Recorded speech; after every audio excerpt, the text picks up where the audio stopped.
Graça e paz, abençoados. Estamos aqui com um novo tema que é o domínio da mente humana. Então, abençoados, diante do relato de Gênesis do 3 ao 5, nós, o canal Luz da Graça, nos sentimos na obrigação e motivação de buscar examinar um pouco mais a palavra, onde alguns têm tomado o entendimento para alegar que Satanás, que é o diabo, descrito na Bíblia, são os pensamentos do homem. Então vamos agora em Gênesis 3, do 1 ao 5, vamos ter um entendimento. Diz assim: ora, a serpente era mais astuta que todos os animais do campo que o Senhor Deus tinha feito, e disse à mulher: é assim que Deus disse, não comereis de todas as árvores do jardim?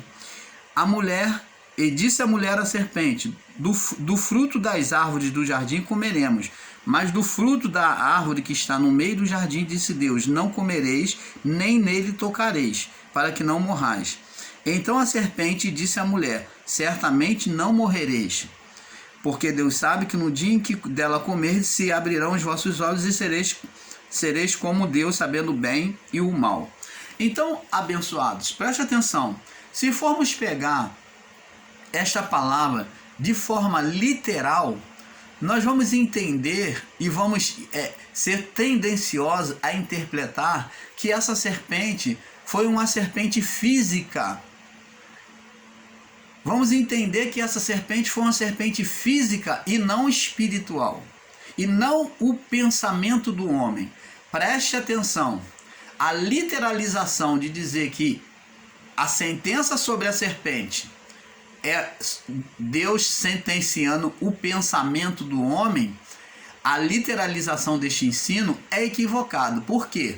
Porque uma é aqui em Gênesis 3, do 1 ao 5, que é o pensamento do homem que está sendo exercido, onde a mulher, ela cogita, se levantar contra Deus. Ela está aqui cogitando, até que ela, após ter tomado uma decisão, ela toma do fruto. Então, essa serpente aqui, ela não é um animal, e aqui, neste caso, o que nasceu foi um pensamento contrário às leis de Deus, o pensamento. Até porque, amados, no pensamento não havia nenhuma condenação contra o pensamento. Enquanto ela estava pensando contra Deus, não havia ainda nenhuma condenação. Mas o que a serpente diz? O que a mulher diz para a serpente? Presta atenção. Mas do fruto da árvore que está no meio do jardim, disse Deus. A mulher estava consciente. Presta atenção. Não comereis dele, não podia comer, e nem nele tocareis, para que não morrais. Então a sentença se daria não pelo pensamento. O pensamento, ele não tinha condenação ainda. Não havia condenação sobre o pensamento, mas a condenação sobre o pensamento passou a existir quando passou a existir um ser espiritual.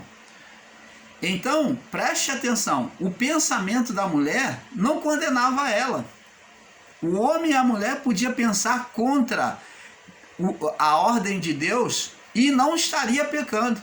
Mas no tocar e comer do fruto, isso representaria uma rebelião contra Deus, uma oposição a Deus. E quando o homem e a mulher fez isso, ele gerou um ser espiritual, agora condenando, preste atenção, amados e abençoados, mentes iluminadas, agora com o ser espiritual dominando o pensamento, agindo sobre o pensamento do homem, agora o pensamento do homem teria condenação. A condenação então passou a existir agora pelo pensamento. Lembra que lá na lei de Moisés dizia sobre o adultério que o homem não podia pegar a mulher do seu próximo, que ele estaria o quê? Cometendo prostituição, e ele seria sentenciado ao juiz a morrer apedrejado, que era o adultério. Ele estaria adulterando. E Jesus, ele vem ensinando o seguinte: eu, porém, vos digo, comparado a lei do adultério, que aquele que possuísse a mulher do seu próximo. Então Jesus disse: eu, porém, vos digo, aquele que olhar para a mulher e no seu coração desejar, este já cometeu adultério com ela. Esse já adulterou, já cometeu adultério. Esse será réu de juízo. Então, na lei da graça, no ministério do Espírito que Jesus trazia, mostrava agora quem é que estava agindo sobre o pensamento do homem. Ele estava condenando o mal que estava atuando no pensamento do homem. Então Jesus, ele veio ser bem nítido, bem claro, mostrando que havia um ser por trás do pensamento do homem. Ele foi muito mais além que a lei e disse que enquanto a lei condenava aquele que adulterava, e ele disse: eu, porém, vos digo, aquele que no seu coração desejar uma mulher do seu próximo, já cometeu adultério com ela e será réu de juízo. Você está entendendo, amado? Então aqui o pensamento não trazia condenação ainda para o homem, mas sim o tocar no fruto e tomar. Então, amado,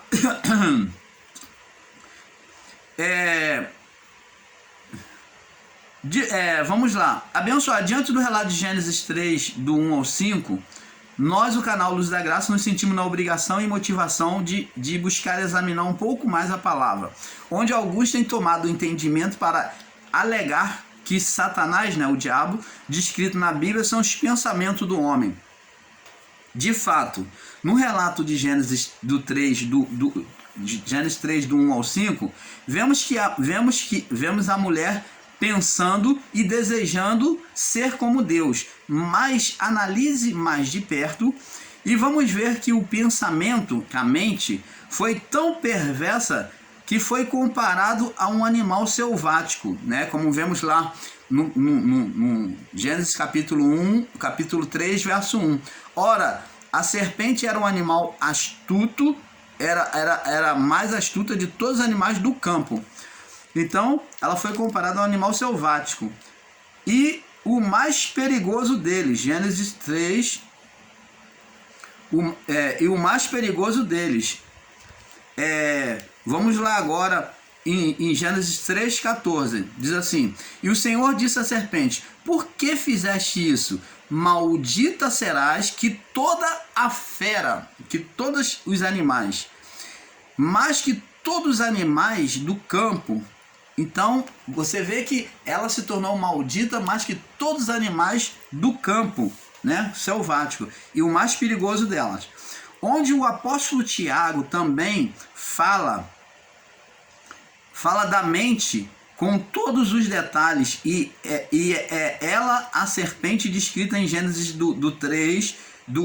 Gênesis 3, do 1 ao 5, onde ele descreve a manifestação da mente pela língua, pela boca, né? Vamos lá, Tiago 3, do 1 ao 12.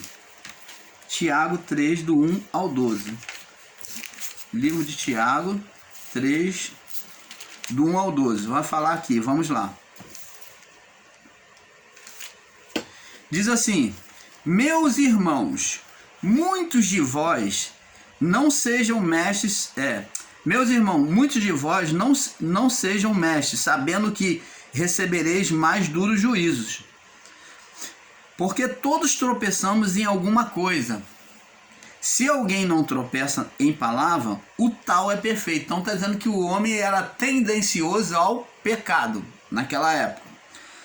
E poderoso também para frear o seu corpo. Se alguém não tropeça em alguma palavra, esse homem é perfeito e poderoso também para frear o seu corpo, para governar o seu corpo, para não praticar as obras da carne. Ora, nós pomos freio, aí ele vem fazer uma comparação.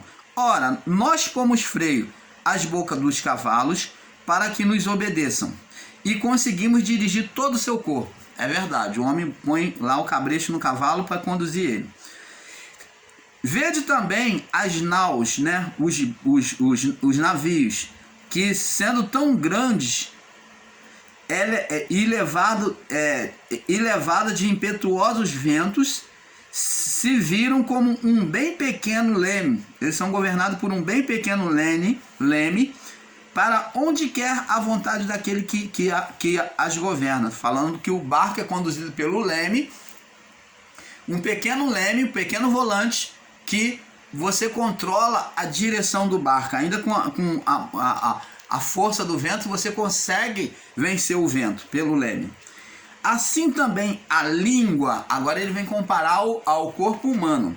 Assim também a língua fala aquilo que a mente pensa. Então a língua aqui está ligada ao pensamento, ao coração do homem.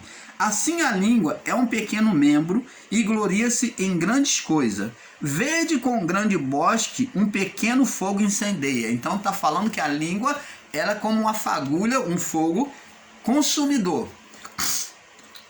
Verso 6. A língua também é um fogo como mundo de iniquidade. Olha o perigo do pensamento humano e da língua, né? Porque pensa aqui e sai aqui. A boca fala do que o coração está cheio, do que o pensamento está cheio. Jesus falou, a boca fala, a palavra diz que a boca fala do que o coração está cheio. Porque o que contamina o homem é o que sai da boca do homem. Lembra?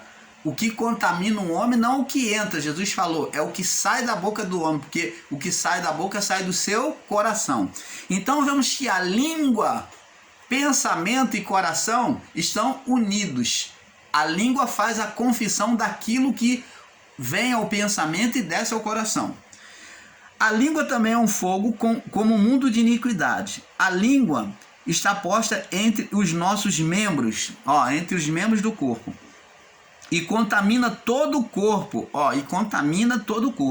e inflama o curso da natureza, incendeia o curso da natureza. Então, às vezes, muito mal vem sobre a vida do homem pelo pensamento e pela língua, porque a pessoa faz um mau juízo do outro sem o conhecer. É tendencioso do homem fazer um mau juízo do outro, sem conhecer. Ter um mau pensamento quando na verdade não é aquilo que a pessoa está parecendo ser, ou não é aquilo que a pessoa falou, um entendimento errado de palavras, quando o seu próximo fala, e você tem um entendimento errado, o seu pensamento faz você confessar uma maledicência contra o seu próximo. Então, abençoado, temos que ter esse perfeito entendimento. Está dizendo aqui, ela inflama o curso da natureza. A língua põe guerra, ela cria guerra, como já criou em vários países aí, um contra o outro. A língua, o falar. E é inflamada pelo inferno. Inferno aqui está falando das forças espirituais do mal daquela época. O inferno é o que? É Satanás e seus anjos. Então, o inferno aqui é que instigava o pensamento, a boca do homem para falar contra o outro homem. Por isso que Tiago coloca a palavra inferno. São as forças espirituais lutando, colocando o pensamento do homem, governando o pensamento do homem para falar contra o seu próximo, para criar contenda, guerras. E diz aqui no verso 7, porque toda a natureza, tanto as bestas fera, olha só, a mesma comparação de Gênesis 1 e de Gênesis 3:1 e de Gênesis 3:14, presta atenção. Porque toda a natureza, tanto as bestas fera como as aves, daqui é uma comparação, vai comparar, tanto os répteis como os animais do mar, se amansa e foi domada pela natureza humana. Então está dizendo que todos os animais é possível domar. As bestas fera, os animais mais perigosos, é possível domar. Agora vem dizer aqui no verso 8. Mas nenhum homem pode domar o pensamento, a língua humana. É um mal que não se pode frear. Nós não podemos impedir o homem de pensar mal e de falar mal, porque a pessoa só fala o que pensa. A boca fala do que está cheio, o coração. O que sai do homem que contamina o homem, né? Como Jesus disse. Então, Mas nenhum homem pode domar a língua. É um mal que não se pode dominar, frear. Opa! Então vamos vendo que o pensamento é comparado à serpente, de fato. Lá de Gênesis 3, do verso 1 ao 5. Ali, o pensamento foi a besta fera apresentado ali pelo escritor de Gênesis. Mas a partir do capítulo 3, no capítulo em Gênesis 3, no verso 14, ali Deus está falando com um ser espiritual do qual nasceu do pensamento contrário a Deus. Você está entendendo, amado? Diz aqui: mas nenhum homem pode domar a língua. É um mal que não se pode frear ou domar. Está cheia de peçonha, de veneno mortal. Com ela bendizemos a Deus e Pai, e com ela amaldiçoamos os homens, feito a semelhança de Deus, vindo do próprio Deus. Então é meio contraditório louvar a Deus e você amaldiçoar uma parte dele. Você está entendendo? É isso que Tiago está dizendo, que é contraditório o homem louvar a Deus, dizer que ama a Deus, que Deus é benevolente, que Deus é bom, e depois ele ir contra uma parte de Deus, que é o seu próximo. Ele falar mal do seu próximo, odiar o seu próximo. Você está entendendo, amado? E diz aqui, verso 10, de uma mesma boca procede, de uma mesma boca, de um mesmo pensamento, procede bênção e maldição. Meus irmãos, não convém que isso se faça assim. Provérbio 4, 23. De tudo que se deve guardar, guarda o teu coração, porque dele procede as fontes da vida. As fontes, duas fontes, bem e mal, bênção e maldição. Procede o quê? Do pensamento do coração humano, aonde a boca confessa aquilo que está dentro. A boca só confessa o que há dentro do coração humano, ou do pensamento humano. E diz aqui: de uma mesma boca procede bênção e maldição. Meus irmãos, não convém que isso se faça assim. Porventura, deita alguma fonte, Provérbio 4, 23. Porventura, deita alguma fonte de um mesmo manancial de água doce e água amargosa? Bom, no curso natural da natureza, ou a fonte ela é de água doce ou ela é de água salgada. Mas no homem ela tem esses dois tipos. Tem água doce e tem água salgada. Tem a bênção e a maldição. Mas Tiago está dizendo que não deveria ser assim. Ele põe a natureza como exemplo para mostrar que a fonte ou ela é doce, de água doce, ou de água salgada. Mas no coração, no pensamento do homem, o homem ele tinha duplicidade de quê? De personalidade. Ora ele procedia dele o bem, a bênção, e ora procedia dele a maldição. Ele diz aqui, Tiago, não deveria ser assim.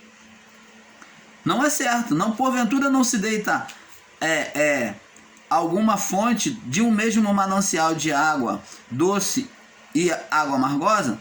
Meus irmãos, pode também a figueira produzir azeitona? Uma figueira que produz figos, ela pode dar azeitona à oliveira? Não. Então ela é figueira, ela é oliveira. Tampouco pode uma fonte dar água salgada e a água doce. Aí, amados, nós vamos pegar aquela palavra de Paulo, porque Paulo diz, aquilo que eu quero, conhecendo a natureza humana, ele diz que o espírito luta contra a carne e a carne contra o espírito, porque os dois são opostos entre si, para que não façais qual seja o vosso querer. Então preste atenção, quando você quer ser carnal, o espírito está lutando contra essa natureza carnal em você, buscando você a se voltar, a ser reflexivo sobre a vontade de Deus. O espírito é que está lutando para tirar essa carnalidade. E quando você quer ser espiritual, a carne luta para trazer você de novo para fazer obedecer a ela. E é isso que Paulo está dizendo. E Paulo disse: aprendi que aquilo que eu quero, isso eu não faço. E aquilo que eu não quero, isso eu faço. Então, por isso é que Paulo aprendeu a dominar a sua natureza carnal. E Tiago está dizendo que nós também aqui temos que buscar dominar. Essas duas naturezas existem em nós, mas temos que dominar e não deixando a carne dominar. Sermos sempre espiritual, sermos sempre fonte de bênção, de águas doces e não águas salgadas ou amargas. Você está entendendo, amado? Então, abençoado, onde ele descreve uma manifestação da mente pela língua, pela boca, né? Tiago, do 1 ao 12. Veja que no verso 6, ele diz que por meio dela se manifestaria toda a iniquidade. Toda a iniquidade contaminou o corpo, que contamina o corpo e inflama o curso, quer dizer, que mudou o curso da natureza, né? No verso 6, que mudou o curso da natureza. Veja que realmente a iniquidade de Adão e Eva mudou o curso da natureza. A terra passou a produzir cardos e espinhos, a mulher passou a ter terríveis dores de parto. Então muita coisa mudou, mexeu com os elementos da natureza, mudou o curso da natureza e era induzida por Satanás, pelas forças do inferno, como nós vemos, né? Que o Tiago diz aqui no verso 6. Em Mateus 16, 18, vamos lá, Mateus 16, 18 agora. Mateus 16, 18. 16, no verso 18, diz assim: eu também te digo, tu és Pedro, e sobre esta pedra edificarei a minha igreja, e as portas do inferno não prevalecerão contra ela. Então, em Mateus 16, 18, Jesus diz que as portas do coração, do inferno, né? As portas do coração, as portas do inferno, quer dizer que são os seres malignos, né? Induzido por Satanás, né? Não prevaleceria contra a igreja. Então está dizendo que as portas do inferno não prevalecerão contra a igreja existente na época, que são aqueles povos de Adão até o juízo. Então seriam os judeus e gentios. Esses são os espíritos que formariam a igreja nos céus, como formou-se. Então está vendo que ele diz que as portas do inferno. E as portas do inferno é o quê? Que as entradas do inferno não prevaleceria. Está dizendo que as forças do inferno não prevaleceria contra a palavra de Deus, que as mentes seriam libertas da escravidão de Satanás. As mentes, os corações que estavam petrificados, né, não ouvindo a palavra de Deus, seriam abertos ao entendimento da palavra. Então, isso que é as portas do inferno, é a porta do coração. Jesus disse: eis que estou à porta e bato. Se alguém ouvir a minha voz e abrir a porta, eis que eu entrarei, com ele cearei e ele comigo. Essas portas são as portas do coração, da mente, de entender e aceitar as palavras de Deus. Então Jesus falou para Pedro: eu também te digo, tu és Pedro, e sobre esta pedra, sobre esta afirmação de fé, eu edificarei a minha igreja, e as portas do inferno, quer dizer, os corações, as mentes que estão dominadas pelas forças do inferno, que é Satanás e seus anjos, não prevalecerão contra ela, contra a igreja. Vamos prosseguir. Onde o termo porta, que é mente e coração, é dito por João Batista acerca de Jesus, onde ele diz, por João Apocalipto, João Apocalipto, acerca de Jesus, que diz que ele está à porta e bate. Abençoados, a manifestação do corpo se dá na mente. Porque na mente, abençoados, é onde tudo se manifesta. Na mente do homem é o início de toda a manifestação, tanto do bem quanto do mal. Então, a mente, na mente se dá toda a manifestação do corpo. Todos os sentimentos, dores, alegrias, prazeres, sofrimento, paz, amor, guerra, todas as emoções positivas e negativas acontecem na mente humana, onde se processa todas. Abençoados, abençoados, vemos que lá no Éden foi na mente da mulher que se processou a primeira adversidade contra Deus, né? Oposição. Gênesis 3, do 1 ao 5. Veja que o pensamento do homem começou a questionar Deus, né? Começou a gerar uma serpente, um ser espiritual, onde Adão aceitou este pensamento.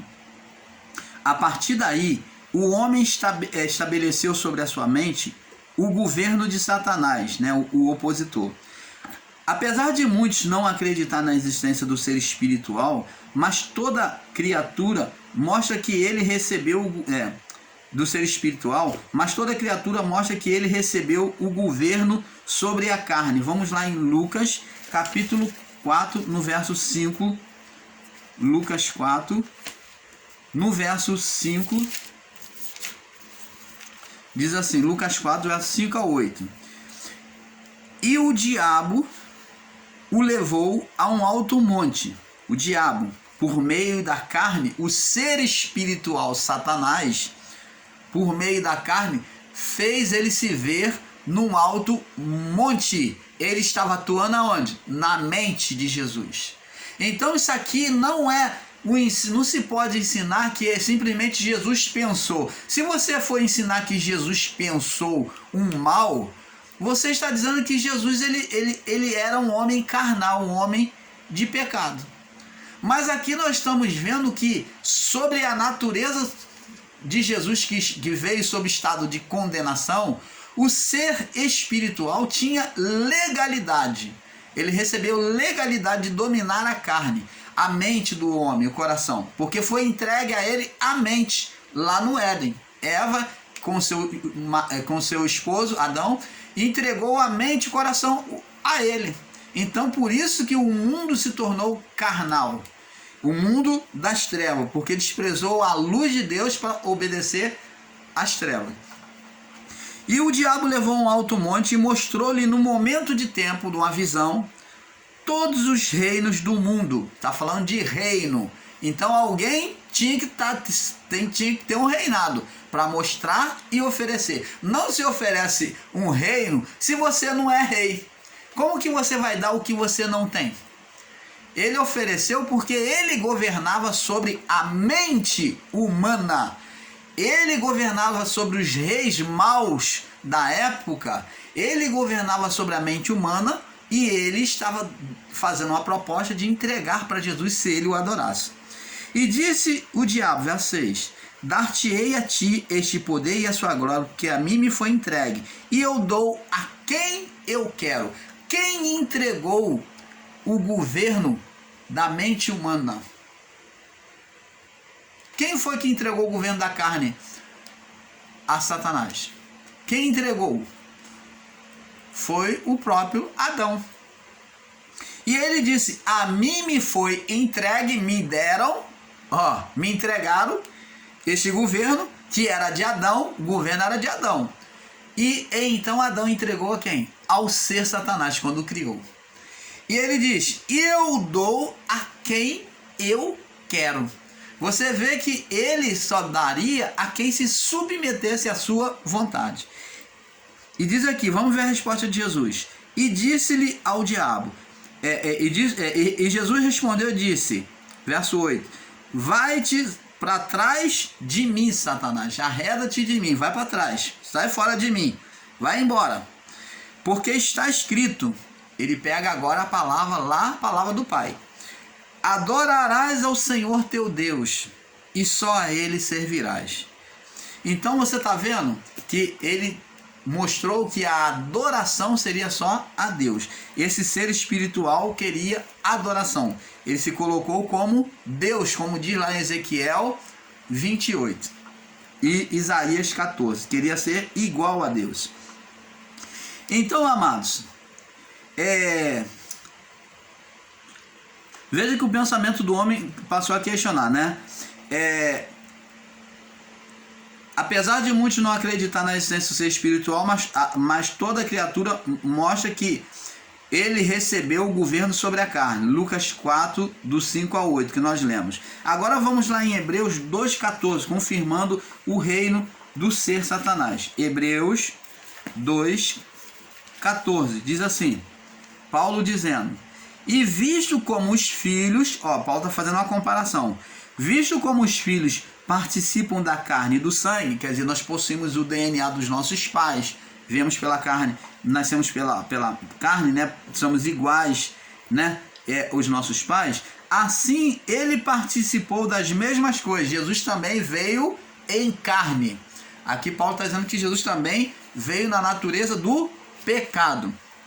Ele participou das mesmas coisas, para que pela morte aniquilasse o que tinha o império da morte. Então, pela morte perfeito, não se sujeitando à carne, ele iria mostrar que o governo de Satanás foi ineficaz, que não pode mais dominar, porque existia um homem que venceu ele. Então diz, por meio de Cristo agora, Deus podia, ele viu um motivo para mudar todas as coisas. Ele diz aqui, ele participou das mesmas coisas para que aniquilasse o que tinha o império da morte. Ele fala de alguém, amado. O que tinha, quem é que tinha? Está lá, Lucas 4, do 5 ao 8. Porque a mim me foi entregue. Aqui o ser Satanás, ele está governando sobre a carne. Ele mostra todo o reino do mundo. Então o império de Satanás é o diabo e seus anjos, que reinou de Adão até o juízo. Vamos ver também em Efésios, onde Paulo ele confirma, Efésios capítulo 6, do 11, 12, que nós já conhecemos. Efésios capítulo 6, né? No verso 11 e 12, que Paulo confessa, apesar de muitos entenderem de forma literal e não entenderem a palavra, mas vamos aqui explicar.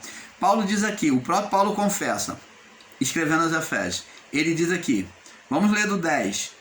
No demais, irmãos meus, 6:10, nos demais, irmãos meus, fortalecei-vos no Senhor, sede fortalecidos, esteja forte. Olha, ele manda buscar força espiritual.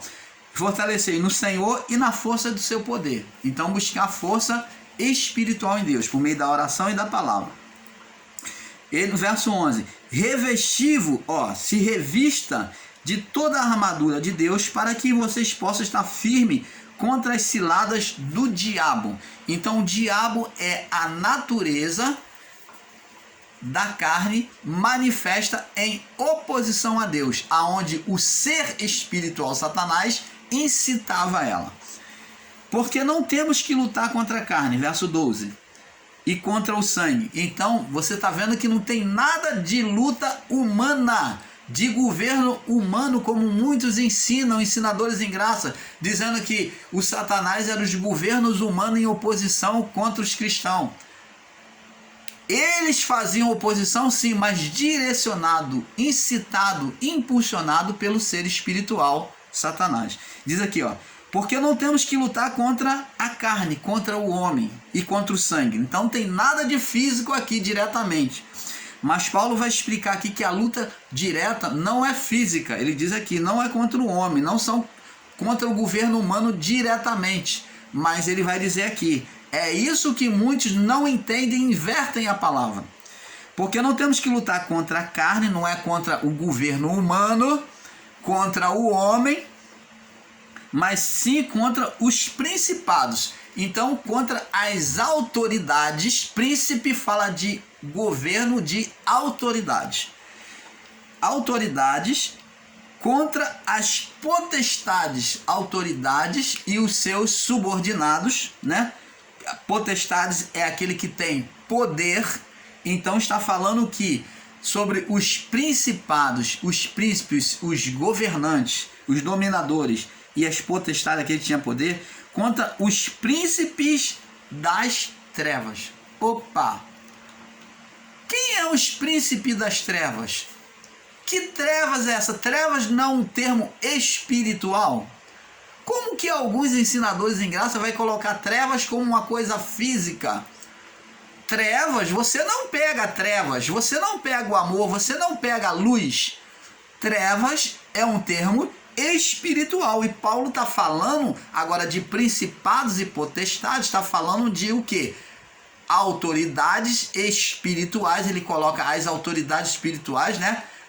Colocando cada um, separando príncipe e aquele que recebe o poder do príncipe. Está falando de governo espiritual de Satanás contra as potestades, contra os príncipes das trevas daquele século, não do nosso século, mas daquele século. Ele disse deste século, do século dele, né? Contra século são 100 anos. Então está falando, Paulo, ele enxerga isso, está falando daqueles 100 anos de Cristo até mais 100 anos, desde o nascimento de Cristo, ou do período que Paulo falou, mais 100 anos, né?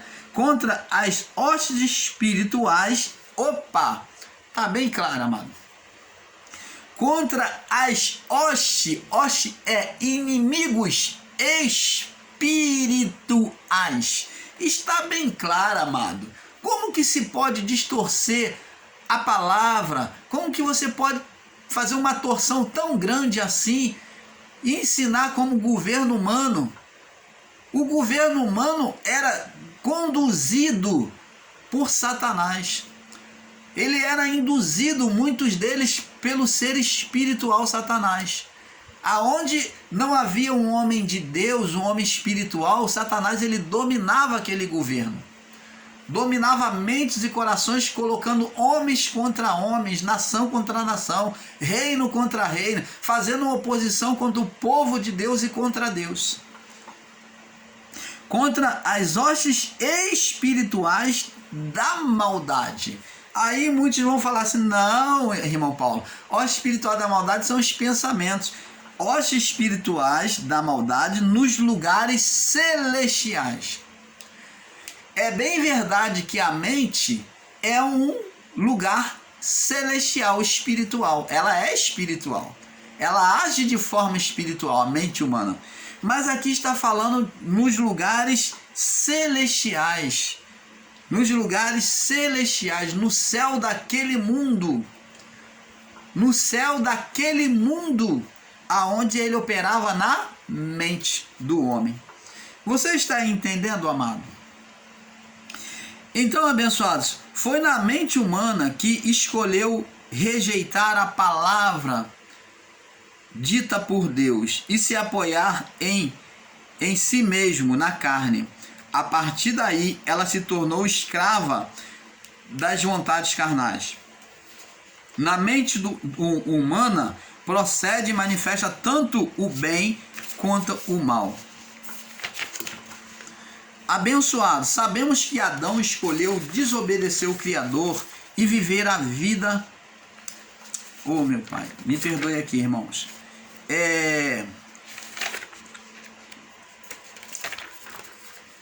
Abençoados, com entendimento, vamos analisar Mateus 12, 22. Vamos lá, Mateus 12, 22. Vamos, Mateus 12, 22. Para nós analisarmos aqui, Mateus 12, 22. Diz assim, ao 30, diz aqui, 12 do 22 ao 30, diz aqui.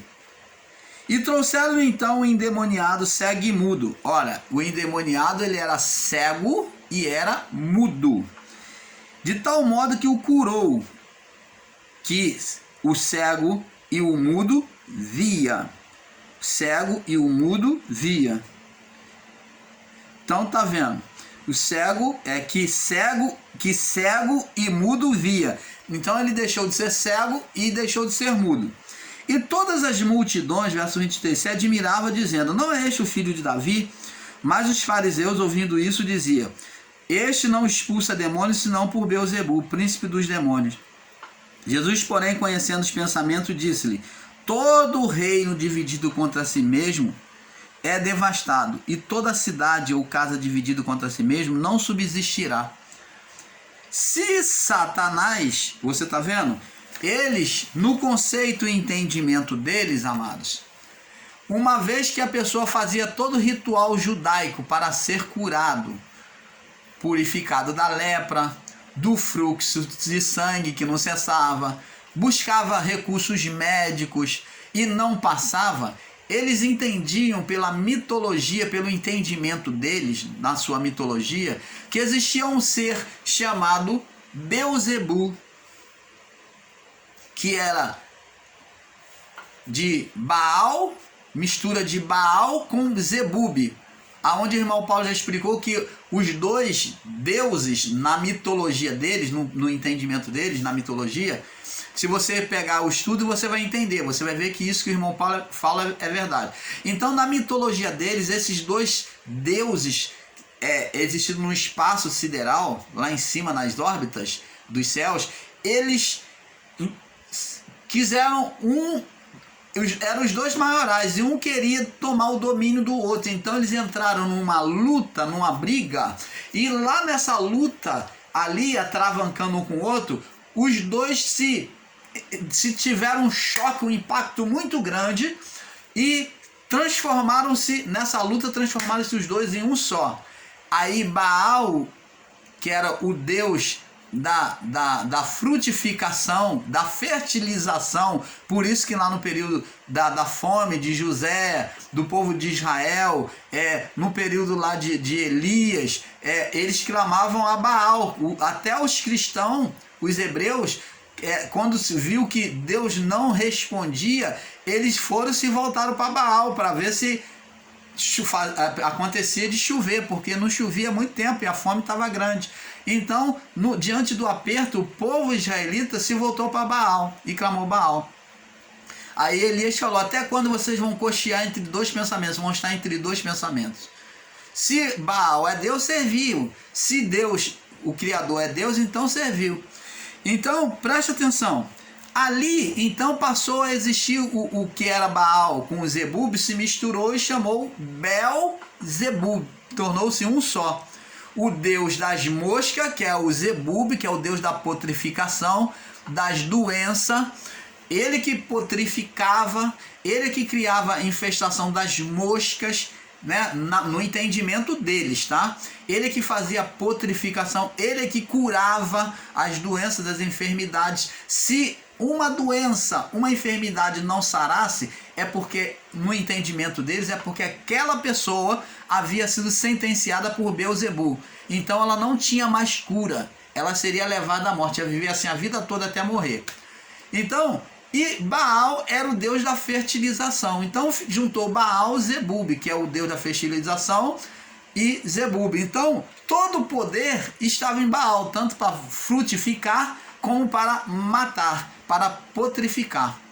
Então o Beelzebub, que era o senhor das moscas e da fertilização ao mesmo tempo, foi comparado, Jesus foi comparado a ele. Por quê? Porque Jesus fez algo que diante daquele homem que já estava ali, há muitos e muito tempo, talvez até de nascença, não sei, mas já estava muitos estados naquela situação, já estiveram tentando curar ele de todas as formas e não conseguiram.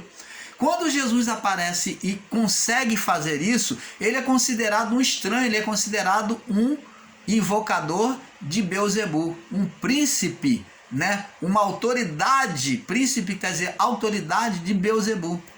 E Jesus então mostra para ele e diz assim, verso 25, que conhecendo os seus pensamentos disse: todo reino dividido contra si mesmo é devastado, e toda cidade ou casa dividida contra si mesmo não subsistirá. Se Satanás, agora ele vem pegar agora e mostrar a realidade para ele. Se Satanás, ele quis mostrar quem é que fez aquilo com aquele homem. Quem é que colocou aquele estado de cegueira e mudez naquele homem? Se Satanás expulsa Satanás, ele expulsou aquele estado, não expulsou? Expulsou aqueles demônios. Se Satanás se Satanás expulsa Satanás, está dividido contra si mesmo. Como subsistirá o seu rei? Então ele mostrou que não era pela ação de Beelzebu, mas ele estava dizendo que ele expulsou pelo dedo de Deus, aquele espírito que Satanás sustentava sobre a vida daquele homem. E se eu expulso o demônio por Beelzebu, ele fala, por que expulsa os vossos filhos? Quem vai expulsar os outros demônios? Os outros demônios. Quem é que vai expulsar? Porquanto eles mesmos serão os vossos juízes. Serão os vossos juízes. Mas se eu expulso o demônio pelo Espírito de Deus, ou o dedo de Deus, que o Espírito é chamado de dedo de Deus também, se eu expulso o demônio pelo dedo de Deus, ou pelo Espírito de Deus, olha o que acontece. Logo, é chegado a vós, ou manifesto a vós, o reino de Deus. Ou como pode alguém entrar na casa do homem valente e furtar-lhe os bens, se primeiro não